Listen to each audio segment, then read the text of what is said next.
মার্কিন president Donald Trump Saudi আরবের বেসামরিক পারমাণবিক কর্মসূচির জন্য একটি অত্যন্ত গুরুত্বপূর্ণ ও কৌশলগত চুক্তিতে স্বাক্ষর করেছেন। ৩০ বছর মেয়াদী এই চুক্তির আওতায় মার্কিন কোম্পানিগুলো সৌদি আরবের পারমাণবিক অবকাঠামো নির্মাণে নেতৃত্ব দেবে।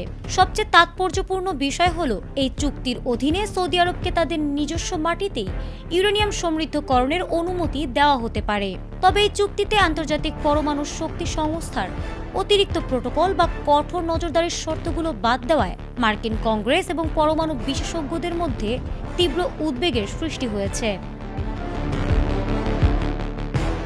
মধ্যপ্রাচ্যের ভূ রাজনীতিতে সৌদি আরব এবং ইরান উভয়ই শীর্ষস্থানীয় মুসলিম রাষ্ট্র হলেও তাদের মধ্যকার আঞ্চলিক আধিপত্যের লড়াই দীর্ঘদিনের। শিয়া নেতৃত্বাধীন ইরানকে সুন্নি প্রধান সৌদি আরব এবং মার্কিন প্রশাসন সবসময় তাদের আঞ্চলিক নিরাপত্তার জন্য সবচেয়ে বড় হুমকি হিসেবে বিবেচনা করে আসছে। এই চুক্তির মাধ্যমে মার্কিন যুক্তরাষ্ট্র একটি মুসলিম রাষ্ট্রের পাশে দাঁড়িয়ে তার পারমাণবিক সক্ষমতা বাড়াতে সরাসরি সহায়তা করছে। সঠিক প্যাড আর সঠিক তথ্য দিয়ে এসব সামলে নিব এক হয়ে।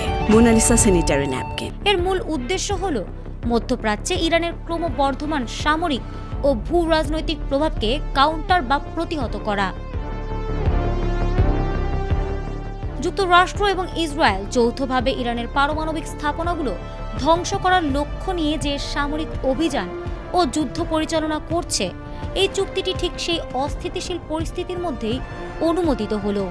ওয়াশিংটনের প্রধান শঙ্কা হল, ইরান বেসামরিক কর্মসূচির আড়ালে গোপনে পারমাণবিক বোমা তৈরির দ্বারপ্রান্তে পৌঁছে গেছে। ইরানের এই পরমাণু সক্ষমতা অর্জনের হুমকির জবাবে সৌদি যুবরাজ মোহাম্মদ বিন সালমান আগেই ঘোষণা দিয়েছিলেন যে ইরান পরমাণু বোমা বানালে সৌদি আরবও তা তৈরি করবে।